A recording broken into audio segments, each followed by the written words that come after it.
Hey everyone, welcome back to another video. Today we'll be taking a look at Mario's latest adventure in Paper Mario: The Origami King. Now let me preface this video by saying that I haven't played a Paper Mario since Super Paper Mario back on the Wii, and I've only heard other people's opinions about the games that came after. Honestly, I was really excited to play this game, especially since I haven't played a Paper Mario game in a couple years. So with that said, is this game any good? Let's find out.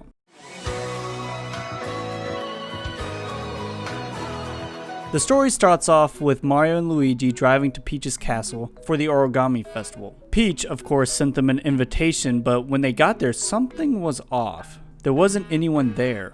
So they head to the castle and oh, thank goodness, there's Peach, right over there looking normal as ever. Oh, you want Toads to be silenced? That's a yikes. And before you can book it, she opens a trapdoor beneath you. You eventually find your partner, a character named Olivia, and make your way out. It turns out this Peach is not the normal Peach. What? And the entire castle gets captured by the main baddie in this game, the Origami King. And his sister, surprise surprise, is your partner. The king turns the people of the Mushroom Kingdom into mindless origami minions. And then just like that, he takes away the castle, and it's up to Mario and Olivia to save the day. Throughout your adventure, you'll meet new characters and gain some new partners, kind of, not really. We'll get into that later, but that's basically the story.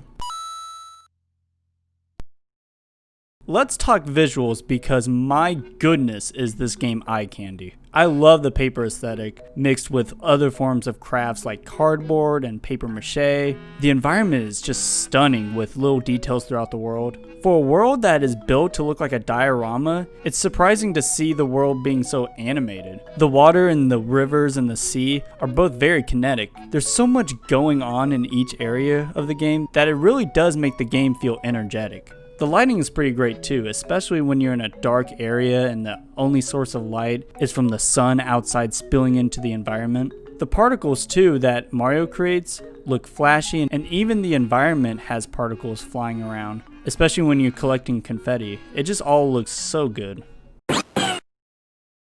The world this time around is connected. I wouldn't call it straight up open world, but it definitely is tied together. And you can even use pipes to get around quicker, which really helps. There's also holes in the world that you can plug up with your confetti to make it much easier to traverse. There's also a technique that you learn earlier in the game called the 1000 folded arms. Basically your arms grow so you can peel walls and move stuff. You can also use this in boss battles for heavy damage. It's not a compelling mechanic, but it can be satisfying to pull off. Also along for the journey will be partners you will meet. These partners will tag along with you throughout the journey, but they don't stay in your party for long. Even when they are with you, they don't do a lot. Sometimes they help look for secrets, but that's just one partner. The rest are just there for story purposes. They will occasionally help you in combat, but you don't control them, which is a huge bummer. The characters, though, are pretty great. Each one has a distinct personality, but other than that, they're just here to move the plot along. Throughout the game, you'll be exploring the environments and solving puzzles. In these environments, you can find toads folded up in creative ways, like bugs or just on the wall, or heck, even swans. It's kind of fun and satisfying to find these toads hiding. Of course, exploration is just half of the gameplay, which leads to combat. 1分、10分、1時間と。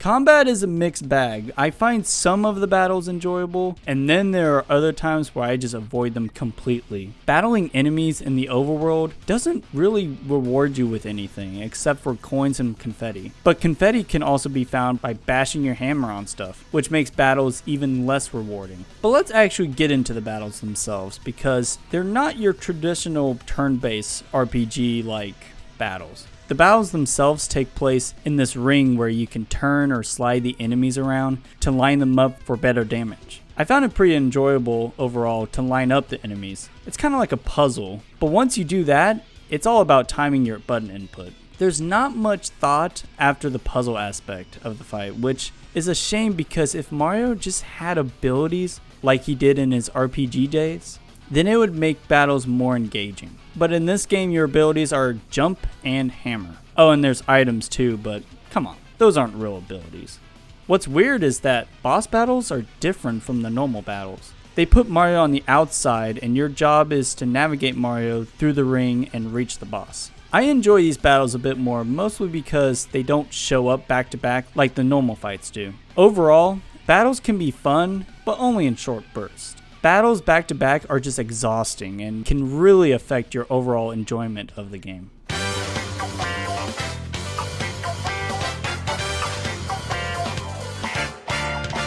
The music in this game slaps. The battle theme in particular is a catchy jazzy song that will have you bopping your head like a madman. As you reach different worlds, the original battle theme morphs into new versions, which is spectacular. There are even rock songs that elevate the boss battles to a whole new level. Overall, great soundtrack with a variety of tracks, and I will definitely be using some of these tracks in future videos.